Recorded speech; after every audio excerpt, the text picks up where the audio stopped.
Hello, everybody. Welcome to the Epic Marvel Podcast live stream on Monday afternoon. And this is it's a home. We already got some. James, you're always the first to comment, and I love it. I love it, and I love that that's your profile picture because that's how I imagine you exactly. Just always at your computer, ready to strike whenever I'm live, whenever anyone's live. It seems so. That's really great. Ryan's also here. Hi, Ryan. I've got some packages to open up today, and um, I got to go to the closing of a comic book store. Thanks, Martin. I did get a haircut. It was getting pretty long, and it was in the way, so had to do something about that. Um, I went to the closing of a local comic book store yesterday. It was their last day, and they had been around for 15 years. And it's always sad when that happens because it's kind of a mark of what's happening in the industry. The brick and mortar stores, no matter what you're selling, or it's just hard to do these days, and publishing in general, it's hard. And then comic books being a subsection of publishing, a smaller subsection, is just hard. And so, he gave it his best shot, but rent increases and stuff like that, and it's just hard to keep up. So, it's a shame to see him go. He's a friend of mine, the owner, and I'm sure he'll figure out something else to do. But it's the likelihood of running a business these days. Too bad. Um, wow, you're in Romania. That's pretty cool. 3 o'clock in the morning in Romania. Why are you awake? Wheelchair Man says, I had a heck of a day. Just got to my car. Seeing the new Epic lineup shown off has already turned my night around. Um, I have a couple of new Epics to take a look at today.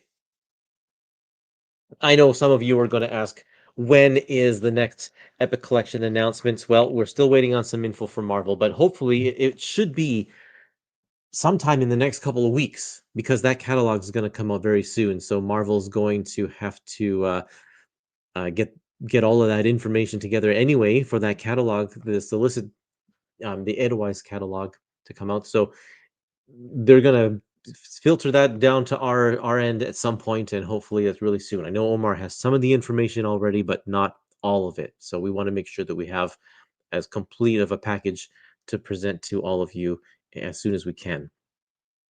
I would have thought with how commercial comics have been in movies and such, it would be better for owners, but damn landlords, you're right. It's the trickle down effect hasn't been as great as you'd think. Yes, there have been a large number of people um, who have kind of found their way into comics because of the movies, but large is a relative term.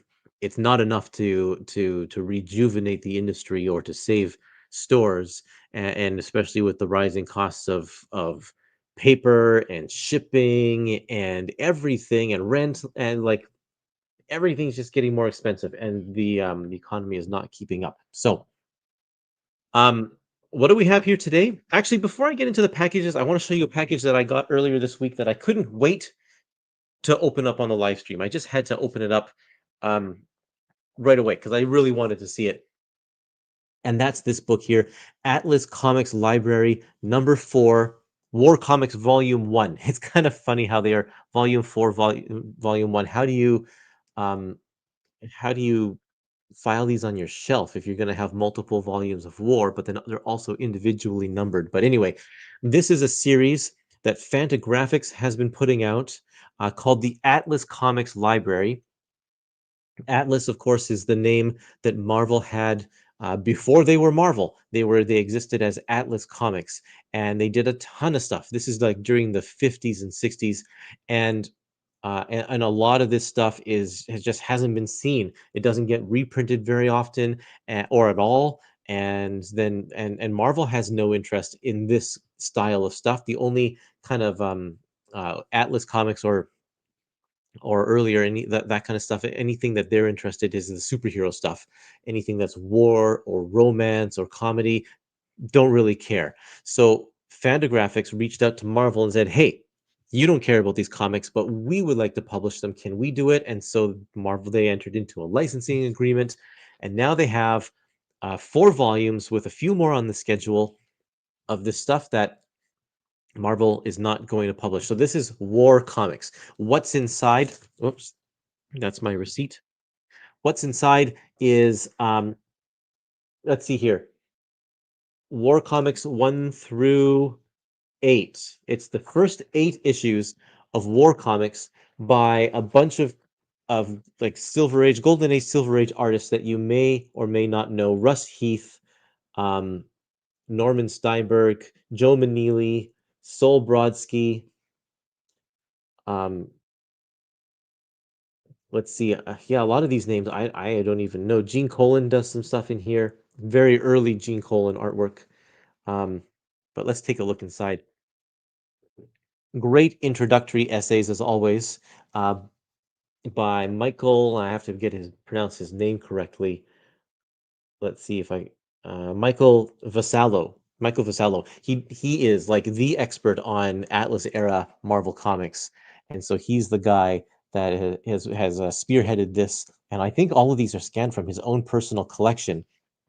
Um, but this War Comics, each issue is a collection of short stories that take place in different wars, not just World War One or such, but I mean World War Two, but a lot of them are World War Two,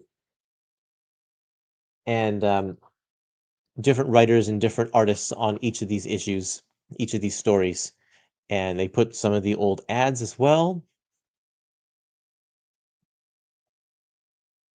There's no recurring characters that I know of. I haven't read very much of this yet because I just got it the other day. I think that it's kind of ongoing, like focuses on a different group of people each time, but don't quote me on that because I'm not sure for sure. These comics, so I have the other volumes. The last one was called In the Days of the Rockets, and it's a really good volume. If you like science fiction comics, excellent stuff. This one, War Comics, can be hit or miss. It's definitely not the same as like Sergeant Fury with a lot of the gung ho type of action, rah rah action. These ones are a little bit more commentary on war itself. Um, and EC Comics. I think it's in the style of EC Comics when they kind of did a lot of their war comics and that kind of thing too. So anyway, that's I just wanted to show you that before we start opening up packages. Oh yeah, here's the In the Days of the Rockets. This is the other volume. Um, they're very fat. Days of the Rockets is 12 issues, and this one's 8 issues, and it comes on very fat stock. So like for reference, this is about the size of an Epic collection. This one's a lot thicker there. Speaking of pre-superheroes, and I'm sure the answer is it's just damn near impossible to track down. How come we don't have the Golden Age Captain America collected in epics? It just starts in the 60s. Well, I think mostly, I mean, the biggest reason is that the 60s is the start of the Marvel era. That's when Marvel, changed their name to Marvel Comics, and that's when the superhero genre for Marvel really began. And so the Captain America comics, that's when they came up with the story that he was frozen in ice, and that's why we haven't seen him for the last 15 years or so, or however long it was. And or maybe it was even less than 10 years at that point. But um, that's why the Epic Collections Captain America starts in the 60s. They are actually, it's not damn near impossible to track down. In fact, Marvel has a restored collection of all the Captain America stories from the very beginning. They put them out in a couple of omnis. And if they wanted to, they could put them out in Epic Collections as well. However, I don't think the market for the Golden Age stuff is really big. For the Silver Age stuff, yes, especially because of Jack Kirby and such. But the Golden Age stuff, I don't know how well those Omnis sold. So they're going to think hard before they're going to release it in a new edition. However, all of those Omnis are out of print now. So I imagine that at some point we're going to see those that material come back in some format, and I think Epic Collection is probably the way to go. Um, maybe they're gonna see how well the DC Finest, Golden Age material is doing for them, and if it's really popular, then maybe they'll pull it out. But it's not just Captain America, it's also, um, Namor the Submariner and Human Torch, like, those are kind of the trifecta of Marvel Golden Age heroes. So, yeah. Okay, I completely forgot. So I had pre-ordered a whole bunch of these, and I decided that I'm going to stop collecting them. And this one, I thought all my pre-orders had come through, but I guess this one was still in the on the list there. I think it got delayed or something. I haven't had a sorry, an EC Archives collection come to me in quite some time. Crime Suspense Stories Volume 3, um, collecting Crime Suspense Stories numbers 13 through 18. There's a look at the covers of the issues that are in here.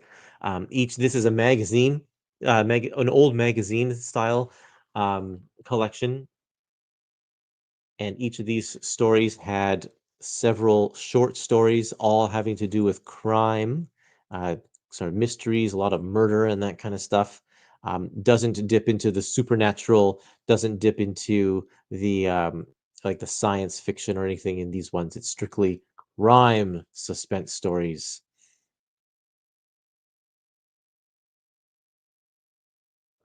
The, these are fun.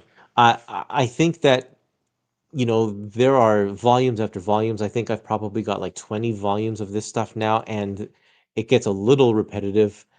So that's why I decided that I'm probably going to stop buying the new volumes.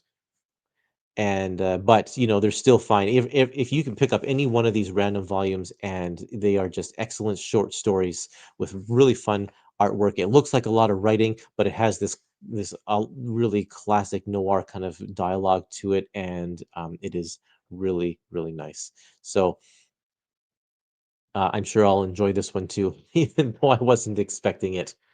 Crime suspense stories. I thought this was going to be a DC Finest. So that makes me think that maybe I don't have a DC Finest in this live stream at all, even though I thought there was going to.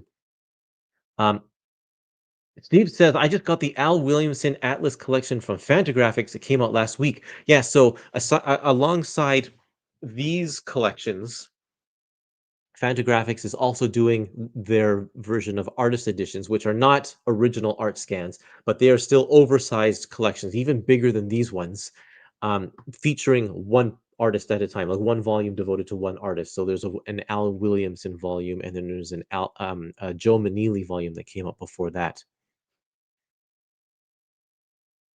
Did I say Eclipse? Oh, you said Eclipse. I'm loving the you meant the EC Dark Horse reprints. Thanks for the comment about the haircut. Um, so yeah, I those ones are super expensive up here in Canada, so I haven't been able to get those ones. But they look really really nice. I've been loving the channel, and you've converted me to epics over omnis. What are your most underrated epics that you recommend a newbie should get? Wow, that's a big question. Underrated epics. Wow. I think, well, I mean, I will always say that Tom DeFalco's Fantastic Four is unrelated. It gets sidelined by, of course, and rightly so, Jack Kirby's, because Jack Kirby's Fantastic Four is, of course, the best. And then John Byrne's also really good.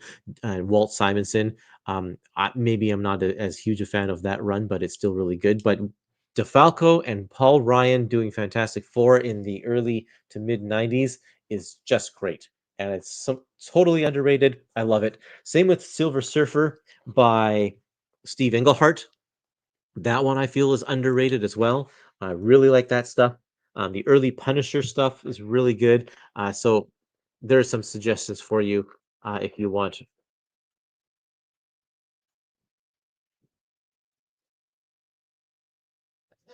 I can't help but read Al Williamson as artificial intelligence. Times are changing. I feel that way about Weird Al. Weird Al often looks like weird AI when you write it. Oh, here we go. This was a book that I didn't get an advance copy of, so I had to pick up a copy for myself because, of course, got to have that complete collection. X Factor, Volume 10. Wreaking Havoc.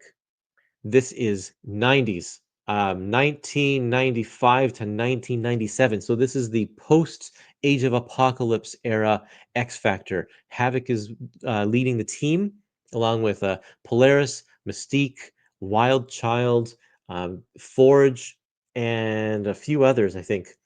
Um, there's the back cover.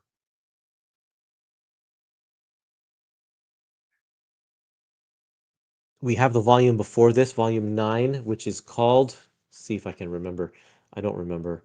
Volume 9 is called Afterlives, and that was the volume right after the Peter David run. So this is a few years after the Peter David run. It's 90s, so we're going to get some 90s style artwork in here. Jeff Masuda does a lot of this, and this is the kind of the dawn of the computer coloring, so you're going to get a lot of that kind of stuff too. Very bombastic artwork in this era. Um, this was the time when, also right after the Age of Apocalypse, when they switched over to um, really they switched over to glossy stock on their pages. So that really made the computer coloring stand out with all of the vibrant colors that they were using, because they didn't have to resort to the same four color printing techniques that they had before. And you can tell they're going all for it. And I don't know much about this era of the comics because I was not reading X Factor at the time, but I do like Havoc, and I remember I think this is there's some Brian Hitch artwork right there. That looks like Brian Hitch. Um, he was doing he was doing a lot for Marvel around that time. There's also a Sabretooth miniseries here. Let's see if we can find that on page 396. Although these don't have page numbers because of the full bleed art.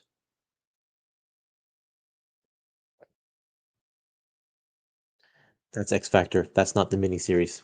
It's got to be down the road here a little bit. This is also the Onslaught era. So you'll get the issues in here that lead up to Onslaught.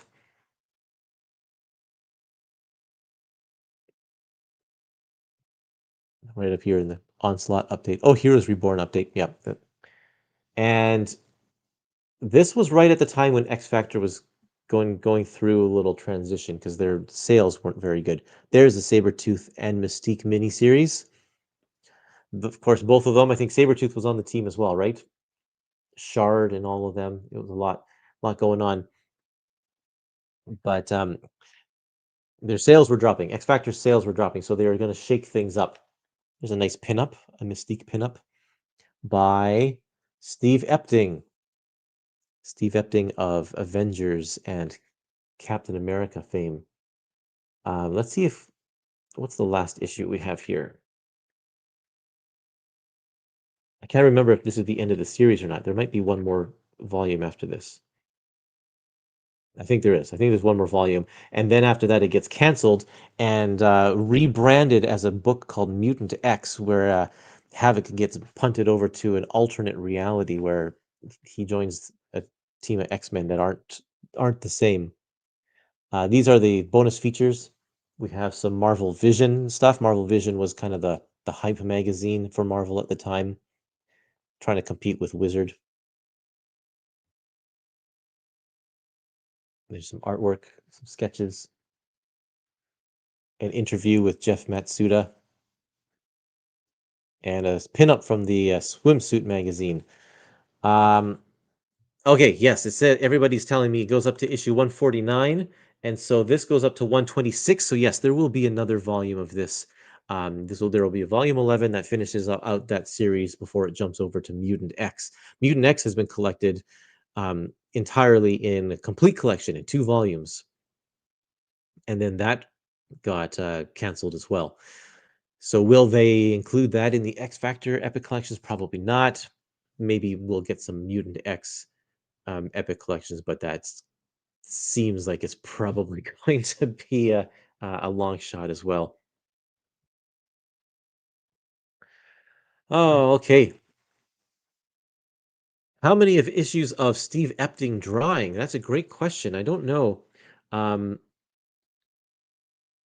I have no idea how many he draws in here, but majority of it is going to be um, Jeff Matsuda. Oh, look at that! Herb Trimpe does the layouts in one issue here. So that's, he was pretty wild in the 90s doing some very image-like work, but his work looks okay here because it's only the breakdowns or only the layouts. Somebody else got to finish it off. 23 issues might be too big for one, so maybe two. That's entirely possible. And there's probably some double issues, especially if there's a last one. And then if there are some other X Factor miniseries in there, yeah, we'll see. See what happens. Just curious, how many unique Epic collections released to date? I think, let me see here. The stuff that I'm gonna look at today in the box here are numbers 425 and 426. So that's the number that we're up to here of unique Epic collections. Um, And potentially how many more to publish? Hundreds more. Hundreds and hundreds and hundreds more. We're nowhere near finished. If you as some of them are finished with their classic eras or wrapping up with a volume or two, but then you can easily replace those with other titles that would need another 10 epic collections. Then all of the like little series, like Cage from the 90s, which would get a couple, maybe a volume, and then Morbius and whatever, I don't know. There's just so many. Marvel has been publishing so much stuff that you could easily have another 400 volumes at least and not even be near complete. Okay, Derek says might be two more volumes. There's a Sabretooth and a Strong Guy one shot that goes with X Factor as well. That's good to know. And then yeah, I'm sure there's probably double size issues and whatnot. Yeah, there you go. Yeah, I think everybody's pretty much agreeing with that. Two more volumes. There you go. Great. Well, I got one more package. Looks like there's actually no DC Finest to talk about this time at all. Next time I have a live stream, I should probably have Teen Titans, the Judas contract. Is that what it's called? Yeah. And I'll probably have that one to talk about, but nothing today. So sorry for you DC fans who were expecting something. Um, don't have it for you today, but there are a couple more epic collections in here. So let's see what we're going to talk about today. I've got three books in here actually. Um, let's talk about this non-epic first. Fantastic Four, Fantastic Four Imaginauts. This is Fantastic Four by Mark Waid and um, Mike Wieringo. I had a blank there for a second. This is just a thin trade uh, with the first story arc, Fantastic Four numbers 60 to 66, and Avengers 400. And this is the very start of Mark Waid's run on Fantastic Four, which is highly acclaimed. The question is, I'm sure a bunch of you are going to ask, why is this not an epic collection? Shouldn't this be included in Fantastic Four Modern Era Epic Collection Volume 1? I think it would be Volume 1. And the answer, I think, is that they just wanted a standalone Fantastic Four volume, especially with the movie coming out. They didn't want to have an epic collection. They wanted something at a cheaper price point. So this one is just 25 bucks. Something that maybe has names of a couple of beloved comic creators. And that's why they wanted to do this rather than brand it a modern era epic collection. So my guess is that we will see a Fantastic Four modern era epic collection coming pretty soon because of the movie. And will it start with the Mark Waid stuff? Maybe not. It might not because we're getting this volume right here. It could double dip for sure, but maybe they'll start with Straczynski or Miller or maybe even Hickman. We'll see. There are plenty of options of starting points for Fantastic Four in the modern era. This is a lot of fun. I can't remember. This is not the series where they meet God, but for those of you who know what I'm talking about, it's kind of a little wink, wink, nudge, nudge. But I It's it's a great little story. No, this is not that story though. I think that comes a little bit later. So here you go. Fantastic Four, Imaginauts. Um, this one's coming out. Let me check. February. No, March 4. We're into the March Epic Collections now. March 4. Speaking of Fantastic Four, we've got a classic Fantastic Four Epic Collection. Are you going to watch the new Captain America: Brave New World film? Yes, absolutely. You can't keep me away. Looking forward to it, and my son especially is super looking forward to it. He won't let me not see it on opening night, so I think we're just going to go for it there. Fantastic Four Volume 11. 1978 to 1980. With this volume, we have all of Fantastic Four in the 60s and the 70s now collected in Epic Collections, and we're moving into the 80s with the John Byrne stuff. And that's the only gap in this classic era that we have left is the John Byrne era. Um, After John Byrne, everything is collected up until Heroes Reborn. So that is pretty amazing. Um, This is, let's see, this is Fantastic Four numbers 192 to 214. Um, this is when I raided the back issue bins for Fantastic Four, like 20 years ago when I was really into collecting the single issues. And think I have a complete run of Fantastic Four starting from about 180 or so. So these issues are some of the earliest ones I have in my own personal collection of single issues.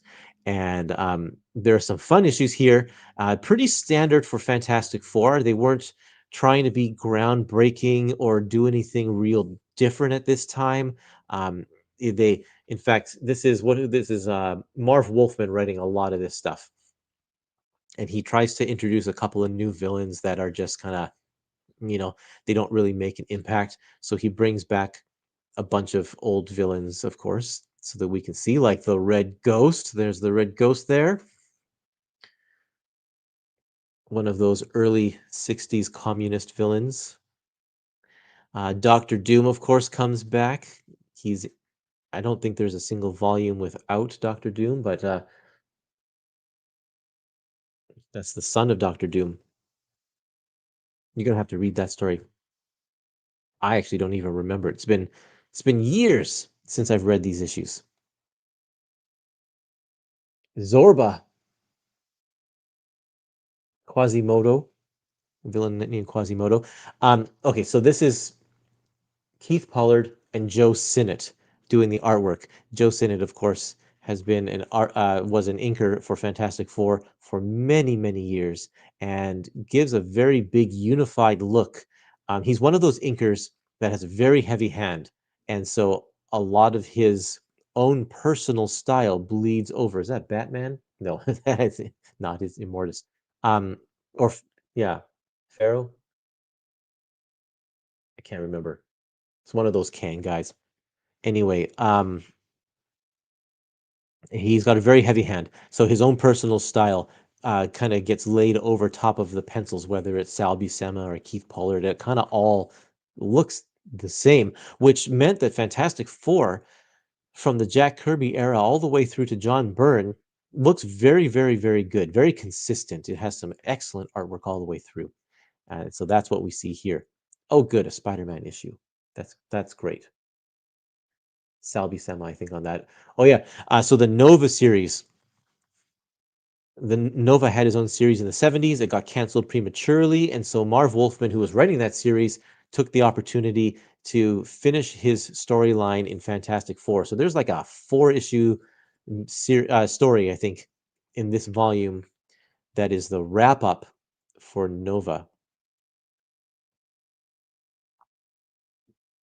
There you go.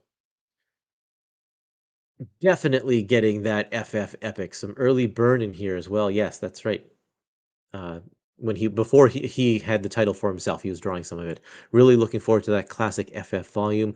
Cool. There are some cool stories for Fantastic Four in those issues. Yes, Marv Wolfman's issues. And what do we have for bonus features? Let's take a look. Doesn't look like there's a whole lot for bonus features, but we'll take a look instead anyway. House ad, some original art, including cover sketch by Dave Cockrum. That's cool. Jack Kirby doing the cover for issue of, I think, oh, that's 200, issue 200. Kirby was back and he was doing a bunch of covers in addition to some of his own comics like Devil Dinosaur and Marvel Treasury Edition cover, original art, and the final version. Whom 22 pinup by Bob Budiansky. Bob Budiansky, the big Transformers guy. He's a good artist too. Inked by Joe Sinnott, so of course then you still get the consistency. It still looks like classic FF because of Joe Sinnott's inks. Oh, there you go, a blueprint for Herbie the Robot. Herbie, of course, being a character from the Fantastic Four cartoon in the 70s.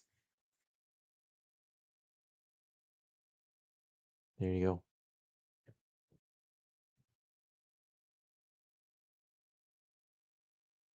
Been catching up on the John Barenthal Punisher from 2017. Bummer got axed. Yeah, that show was actually really good. I really liked it. Which Punisher is it mostly based off? It's gritty like Ennis and Dillon, in my opinion. Yeah, it's like that. Not exactly the same. I think that the show has Punisher showing more emotion than Dylan, but then Ellis's Punisher kind of gave off. But definitely, it is an inspiration. It's alongside that. I'm not sure if if it's directly inspired by any one version of Punisher in particular. That's a good question. Okay, one more epic to talk about. It's a modern era. Astonishing X-Men, Volume 2, Unstoppable. This is Joss Whedon and John Cassidy doing X-Men. This was very, very popular when it came out in 2006 and 2007. Sorry, 2006 to 2008. This is a thin epic because it only collects two story arcs from Astonishing X-Men 13 to 24 plus giant size Astonishing X-Men number one. Um, so it's only a year's worth of issues, but over a three, like 2.5 year, because John Cassaday was very slow, and there were many delays with this story. There were many delays, so much so that they made miniseries that they could ship in between those huge delays.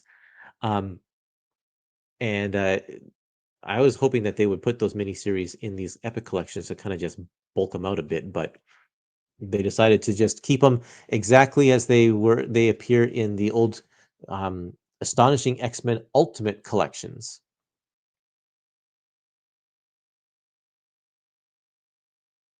Well, we've got all the variant covers in here as well.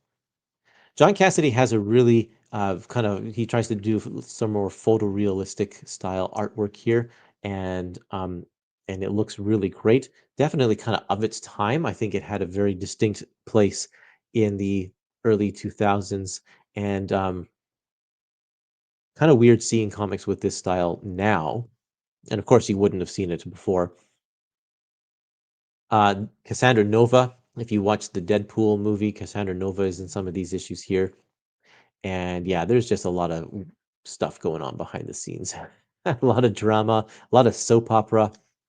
Um, and yeah, Beast went through secondary mutation. There's a cure for the mutant gene, which is what they're struggling with right now here. You can't really jump into volume 2. You need to really jump into volume 1 first. This one is a direct continuation of what was going on in volume 1. So it's not a standalone issue. Oh yeah, the Danger Room gets a sentient AI and kind of takes on a mind and a form of its own.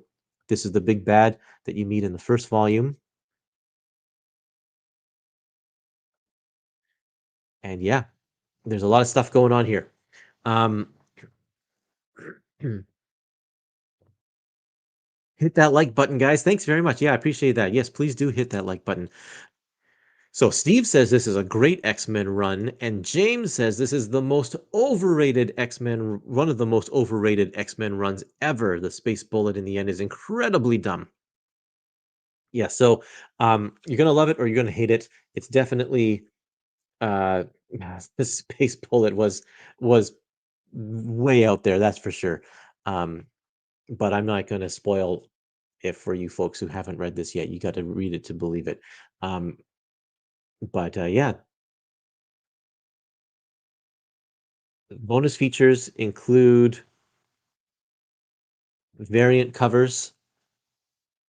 They had these ones that were kind of monochrome colored covers. So they've collected those all in here. And I think that's it. The next modern era coming up is going to be Miles Morales Spider-Man.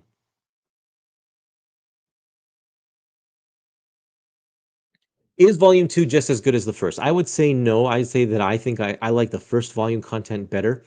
However, this came out in 2006, so it's been 20 years since I've read this material. So I'm going to read this now that I have another copy of it, and maybe I'll change my mind, or maybe I won't. We'll see. But I do remember loving the first volume. Well, the first couple story arcs way better than the second, and part of that may be um, because of the delays, because when you're waiting months between issues, kind of lose the hype, you lose the steam, and so that might have contributed to it. This will be my first time reading it all in consecutive, like as a chunk rather than 1 month at a time. Rip John Cassaday, yeah, it's always a shame when someone's taken away sooner than they should. Did I miss Ultimate Spider-Man Volume 1? Not yet. That's not coming out for a little bit. Let me see. The date on Ultimate Spider-Man is March the 18th, so you will probably see that on my live stream in a couple of weeks. Next week, we'll see Miles Morales, and then the week after that will be Ultimate Spider-Man.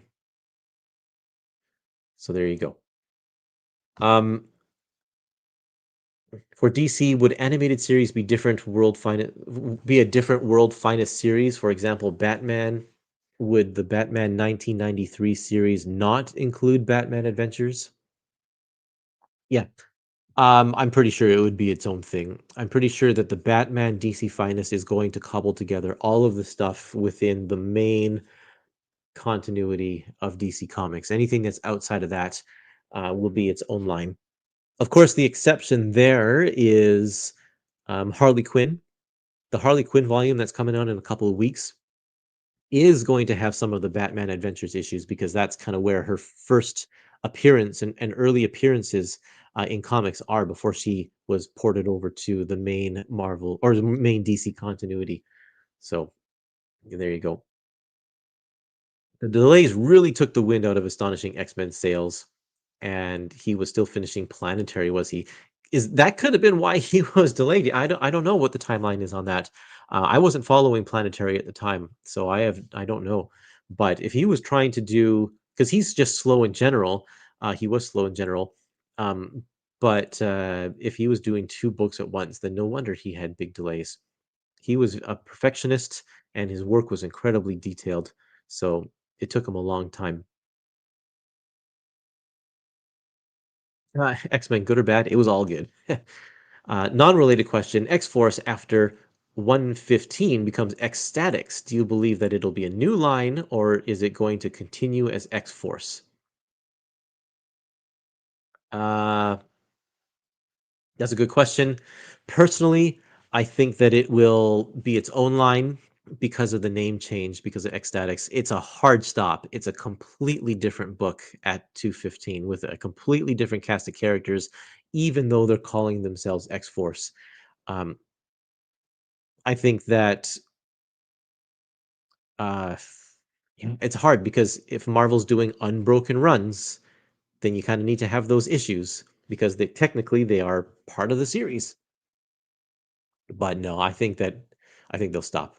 I think they'll stop at 114 and then maybe pick it up with whenever the actual X-Force characters come back with Cable and all that. And X-Statix can be its own thing. Did you remember that Princess Diana was actually going to be part of the Ecstatics run? She shows up in one issue, right? But yeah, she was. I didn't know if she was going to be um, a regular character. Whoa, that's kind of a little weird. John Cassidy's art is so good. It has one foot in photorealism and widescreen comics, and one foot in the more fantastical elements of comic books. Yeah, and that was a real draw for it at the time. They really hyped that up, and in fact, it was very influential. It was a very influential comic book because of that. Um, Comic books took a turn toward the more cinematic approach because of it. Um, Made it look like you were reading storyboards rather than comics. And some people like that, some people don't like that, but it was definitely an influential book. Kind of scary buying into epics at this point. I have two. Ha. Wow. Yeah, you are right at the beginning of your journey. Defenders 9 and Wolverine Volume 1. I know myself all too well. Once the spines start lining up, I go into completionist mode. Yeah, I think a lot of us are in that boat. Um, I am very fortunate to have jumped on pretty close to the very beginning. Um, I can't imagine people wanting to try and get all 400 or whatever of them now. It's like that's an impossible task. Although some people are doing it. There's some people in the Epic Collection Facebook group that are like, I just bought 120 Epic Collections for a great deal on eBay. They were like super cheap or something like that. And like, "Oh, that's the way to jumpstart your career or not career, your collection." There are always people who are selling off their whole collection because you have financial issues or you're just not interested anymore. And so instead of parting them out one at a time, you're just going to give a good bulk discount for the whole lot. And if you can find those, then great. Um, you can join the Facebook group if you haven't already. I warn you, though, it will fuel your FOMO, but there are lots of people selling epics there, and there's often some great deals to be had.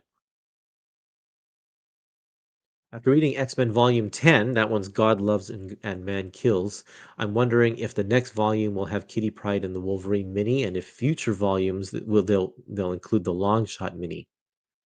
I am pretty sure. There's one guy, Philip, who's mapped out a whole bunch of stuff, and I'm pretty sure he has included Kitty Pryde and Wolverine and Longshot in his mapping. If Longshot's in there, it means that some New Mutants crossover issues would not be there, but I think that that's okay because we have the New Mutants collected in its own epic collections, but there's nowhere else for Longshot to go. It's not like they're going to give a Longshot epic collection. It would be like this big, this thick.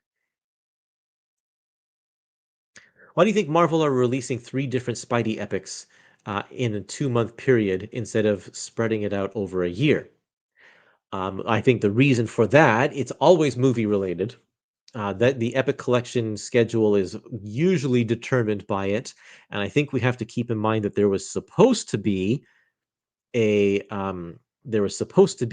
Spider Verse movie last year, and then it got pushed to this year, and now it's been pushed to who knows when.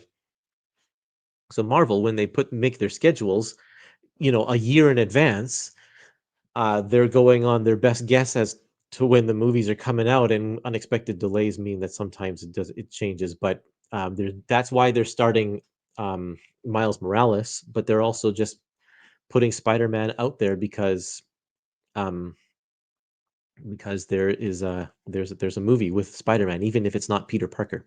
It'll have Peter B. Parker. Um, but that's kind of the main reason I think.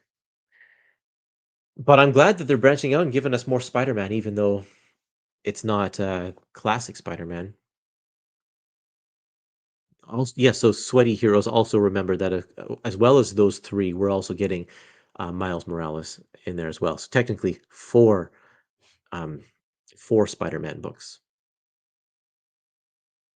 What DC Finest are you currently reading? I am currently reading Green Arrow, and I am on issue 2 of the regular series. So I've read all of the Longbow Hunters, which was really good, and the first issue of the ongoing series was also really good.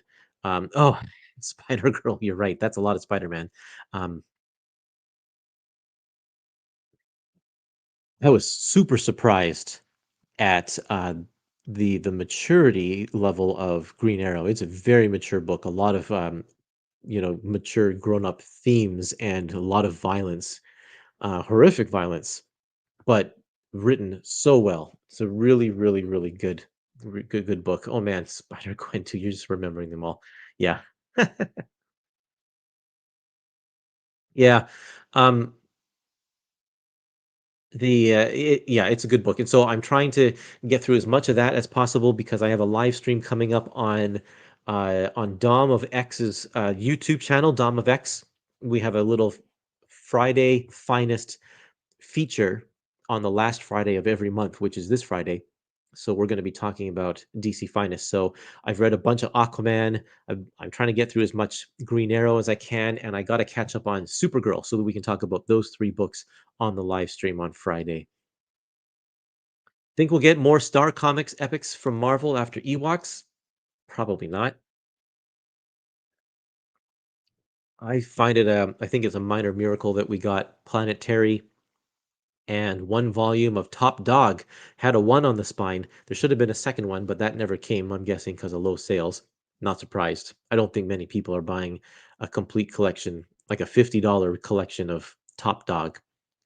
Probably, actually, it was probably $40 in the United States, but it's a hard sell. It's too bad because out of the Star Comics, Marvel only had a small handful of original properties that they own the IP for. That was Top Dog, Planetary, Royal Roy, which I think was just a 4-issue miniseries, and then Wally the Wizard, which was 12 issues. So if we could have just got a complete collection of that stuff, then we would have had all of Marvel's, actual IP Star Comics all in complete collections. That would have been good, but I don't think that they sell very well. How do you have time to read everything? I don't. I don't have time. I fit it in whenever I can. Some before bed, while I'm eating breakfast, if it's quiet in the evenings, when I'm not live streaming. We did get 1 volume of Spider Ham. We actually got 2 volumes of Spider Ham. So if you don't have that volume 2, you should pick that up. It's the Marvel Tales stuff. The first volume had the actual Star comics. What Supergirl comics are you reading? It's the DC Finest Supergirl. It's her Silver Age material, her very first earliest um, appearances. Misty, also, I forgot about that one. That one is just like a little short mini series as well. So if they did Misty and Royal Roy, the 2 miniseries into one collection to actually make it a bulkier book, that would be good. I would be fine with that. The original solicitation for Planetary was supposed to have the Misty miniseries in it, but they decided to pull it out. 3 Star Comics collection complete with Heathcliff issues with the Heathcliff issue of Top Dog. Yeah, they must have signed a small contract to get the Heathcliff issue in there because they did get it, and that's really, really cool. Um, or at least the Heathcliff stories in the Top Dog issues are in there. I can't remember if Top Dog was in Heathcliff issues. Maybe he was. I'm 2/3 of the way through Aquaman, and it's a slow read, beautiful art, but the stories are so corny. Yeah, absolutely right, 100%. However, that last third is actually better than the first 2/3, in my opinion. I liked that one better when he started having a better supporting cast that wasn't just the octopus. I just found Spider-Ham Volume 2 at Ollie's for really cheap. That's great. I would love to find one at Ollie's. If you find another, let me know. Is there any character or line that's not even started yet for sure deserves publishing? Yeah, absolutely. Alpha Flight is one that hasn't even started. Spectacular Spider-Man, Web of Spider-Man, Adjectiveless Spider-Man, those ones all deserve it as well. Marvel Team Up needs an epic collection. And that's just the tip of the iceberg. Captain Marvel, the classic stuff from the 60s and 70s, supervillain team up. That's some of the classic stuff. What If? That should get an epic collection. Inhumans should have a couple of volumes. All of those ones. We could go on forever with epic collections, and they could do four a month for another 10 years and still not do everything that they've published. Star Comics characters would be good for Disney animated or Pixar projects. Yeah, probably. They lend themselves well. They look like Disney characters, don't they? Would Spider-Ham get an all-in-one epic with the movie coming out eventually? That would be awesome. I would love it. They could do it wouldn't even be all in one. They'd have because they've done two complete collections that are both of them combined are thicker than one epic size book. So you'd need to probably do two Spider-Ham epic collections. And then I think that there's probably been enough modern era Spider-Ham stuff that you could get a modern era volume in there as well. Oh yeah, all of the monster ones: Dracula, Tomb of Dracula, Werewolf by Night, Monster of Frankenstein. All of those ones definitely need epic collections as well. Heathcliff was in Top Dog, yes. The collection books had Planetary, Top Dog, and Royal Roy issues in Volume 3. Okay, I'll have to check that out. In 3 volumes. Oh, yeah. No, you're talking about the small digest ones. Yeah, yeah, yeah. They had small digest ones that had Planetary and Royal Roy and stuff as well. I think Wally the Wizard as well.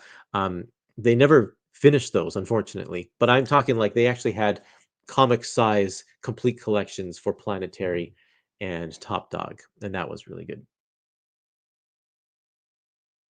You think we'll get the new X-Men epic this year? Maybe finally bridging that gap till volume 12? I have really big hope for that. I think that we will get volume 11 sometime probably in December.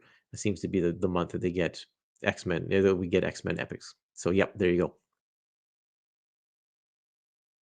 What? Adoplanetary and Robota joined the Ravagers in the Drax series? I'm gonna have to check out that. That sounds awesome. How come we have almost every crazy comic book crossover and we cannot get a Heathcliff versus Garfield? That would be good. I think those two are completely different syndicates, newspaper syndicates. So you'd have to get a merging of those two, or a contract between those two syndicates, and a comic company that wants to publish that might not be financially worth it to license both of those characters. I Saturday Morning Fan, you have some great comments. I love this. We did get a Garfield and Ninja Turtles comic strip. Yeah, that one like one page in the magazine where he goes in the sewer, pretends to be Turtle. That was great stuff. Anyway, it's been a long stream here, folks. I need to go have some dinner, and so I'm gonna sign off. In case you came late, you can go back and rewatch the beginning, so you can see that we talked about Astonishing X-Men Epic Collection Volume 2, X Factor Epic Collection Volume 10, which is now in stores. We talked about the Fantastic Four Epic Collection Volume 11. So Fantastic Four and X-Men, they're coming out first week of March, along with this book here, Fantastic Four Imaginauts by Wade and Wieringo. And I also talked about, oh man, we talked about a lot of books. I talked about crime suspense stories because I got that one in the mail as well. And I recently picked up Atlas Comics Library Volume 4 War Comics. All of these I'm probably not going to read that EC one, maybe even ever, just because I'm so behind on those. But I'm going to read all the rest of these over the next couple of weeks. And it's going to be fun reading. So I hope that all of you are able to have some fun reading too. Lots of stuff to read, no shortage of books, I'm sure, in all of your reading stacks. Take some time out of your day and get yourself comfortable, and spend some time in the books. Get your nose in those pages. Thanks for checking out this live stream, everybody. If you haven't liked it, then please do like it. It does positively affect the algorithms. And if you haven't subscribed already, you got to subscribe, because then you will know the instant I have one of these impromptu live streams. You will get email notifications and pings when that happens. But anyway, thanks everybody. Thanks for tuning in. Thanks for checking this out, and I hope you have a great evening.